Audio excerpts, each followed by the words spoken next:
In and out of the Beltway. From large cities to small towns to the rural heartland. From sea to shining sea. This is Wehman, Brunson, and Vernuccio. Inside the News. Welcome back to another week of Inside the News. Wehman, Brunson, and Vernuccio. And this week we have a special guest with us. We have Judge John Wilson with us. And so, Judge, welcome to the show. Thank you. It's a real pleasure to be here. And Frank Vernuccio, how you doing up there in the state of the deluded? Yeah, it's going to be autumn soon. The leaves will turn red, and so will the mayor's mansion. Boy, very, very well played there, Frank. Very good. Okay, Frank, let's get started here. The National Guard to the American cities. Okay, we had Donald Trump able to do it to Washington, D.C., the 10 square mile there of D.C., but now he says, not Washington, but Chicago and all these other cities are going to be next. Frank, go. Yeah, there's an old saying that tough cases make tough law, but there's a problem that we're facing, I think, almost uniquely, and perhaps not since the Civil War, in that what do you do when local officials, a governor or a mayor, simply refuse to enforce the law? And we're not just talking about, jaywalking or parking overtime. We're talking about laws that protect people's lives, laws on crime, laws on murder, laws on theft and robbery, things of that sort. So it's a unique situation that we're facing. I don't think that we've seen anything like this to this extent since the nullification attempts by southern states that precipitated the Civil War.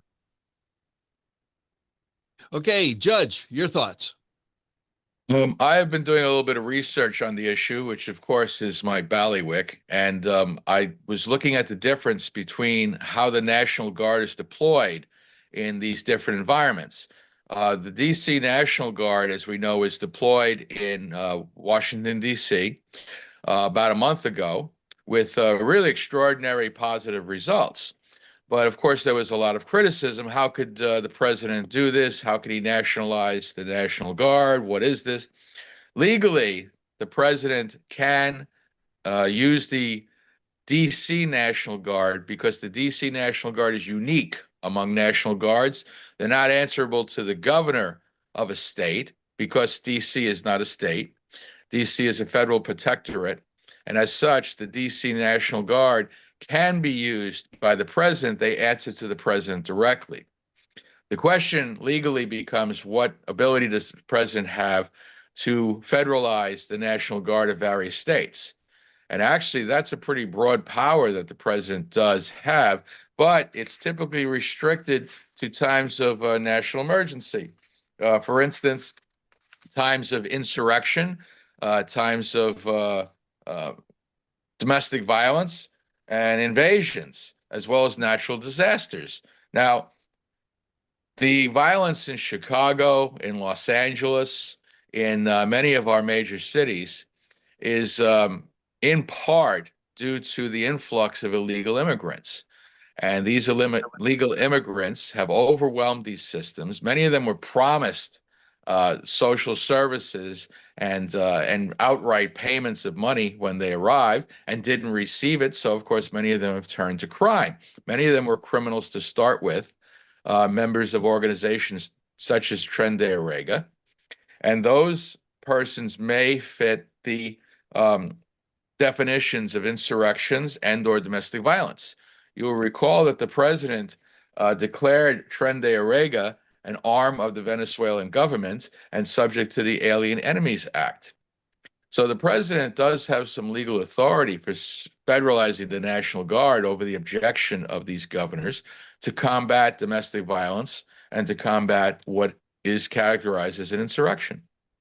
You know, it is interesting, Judge, and you bring up those various instances, and there were a couple of states that actually said, we're going to contribute to D.C., so we're going to send some of our National Guard troops there. So there's a cooperation of states, I guess, with D.C., but what's going on with Illinois? Let's take that because that's the most pressing here with Chicago, high murder rate and everything. And Frank, we're seeing that Pritzker is just saying, you're not going to come into my state. And it's going to reach an impasse here, won't it? Yeah, well, and I think one of the reasons for that is embarrassment on the part of the Democrats. As Judge Wilson said, It worked very well in Washington, D.C. What happens to the Democrats if the president deploys the National Guard to Chicago and within a week or two, crime drops through the floor after having such enormous highs that we're seeing right now? The embarrassment to the Democratic Party would be enormous. Now, I've had the opportunity in New York to go to community meetings throughout the South Bronx and Harlem, places that you would assume are very similar in many ways to Chicago. And the people in those areas are not any different than any other part of the city. They want safe streets for their kids. They want safe streets for themselves. If, in fact, President Trump can deliver safe streets, safe neighborhoods for the people of Chicago through deploying the National Guard, that puts the Democratic Party, which has ruled that city for decades and decades and decades, in an extraordinarily embarrassing position. It shows that they have utterly failed for decades, perhaps a century, when the President of the United States managed to solve the problem, or at least address it fairly well, within the space of a couple of weeks or a couple of days, even. The Democrats are frightened to death of that eventuality. You know something, Judge, it really comes to mind. Why are they so opposed to this? Is it just because that they oppose Trump? Because this is, I mean, this is not a 50-50 issue across the country. This is more of an 80-20, maybe even a 95-5 issue, Judge. Well, I think the answer to that is twofold. First of all, you are correct. They oppose anything that Donald Trump does. If Donald Trump says it, it must be wrong. He likes to quote the line, "If I cured cancer, then all of a sudden Democrats would be in favor of cancer." And there's absolutely some truth to that. The other is that there's an underpinning to much of the Democratic thought that really isn't discussed because it's not generally understood. But many Democrats have been co-opted by socialism and communism. They call themselves Democrats, socialists, in fact, the ones that are more honest. And the majority of those who don't admit their communist underpinnings still use language that's frequently used by communists. So that is a major factor in creating social disorder. Democrats seem to favor that social disorder these days because it destabilizes the local government first, and then farther on up the line, the state and hopefully the country, and lets them reestablish a rule in the way that they want it to be established. I'd like to make another differentiation here while we're on the topic, and it seems to go to the root of what the underlying problem here is.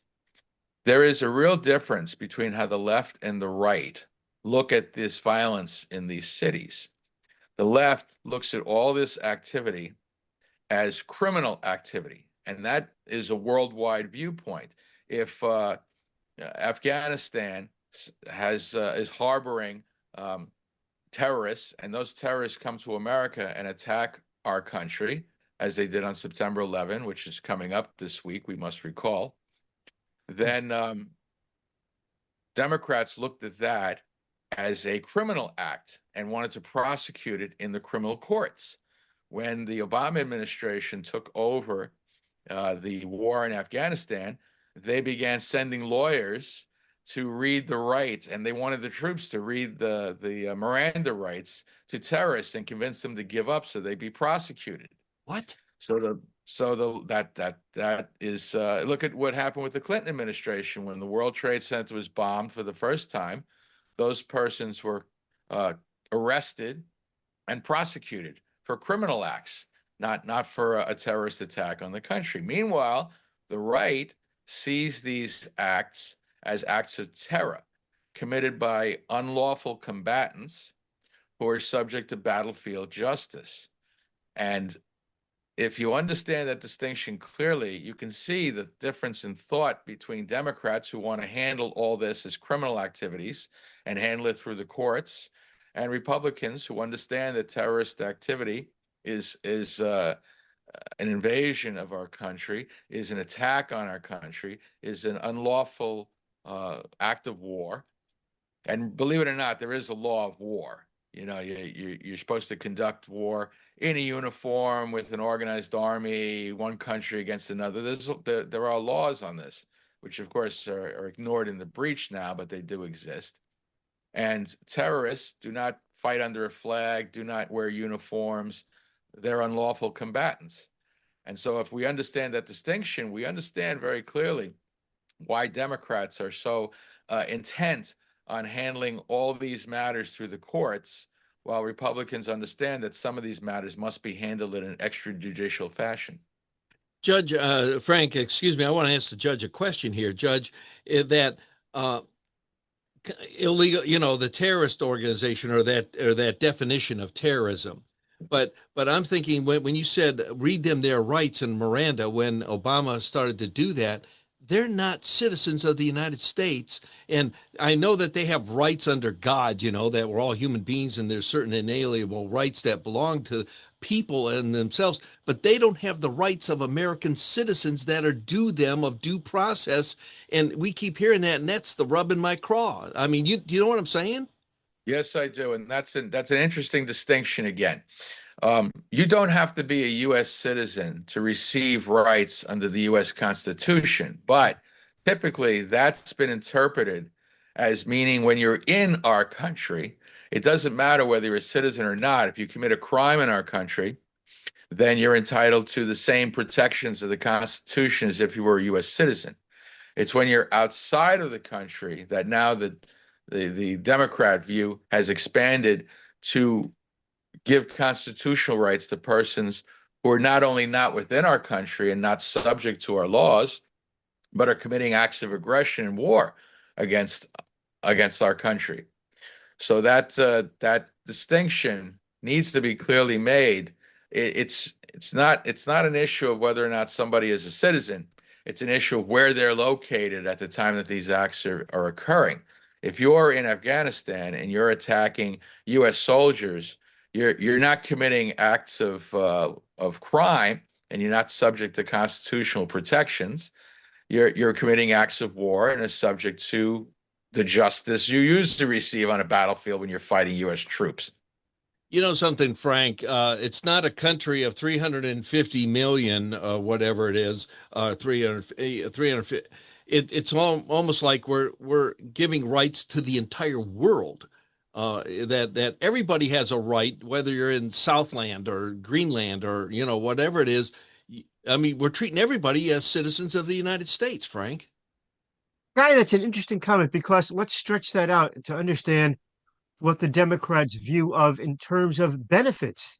Yeah. We saw that in many ways, the Democrats believe that the United States is the welfare agency for planet Earth. Hmm. So when you have 20 million people storming under the border in 4 years during the Biden administration, all coming in claiming that they have the rights to various benefits which are meant for American citizens, that reveals what the Democrat worldview is. They don't have a distinction between American citizens and people who just happen to live on the same planet.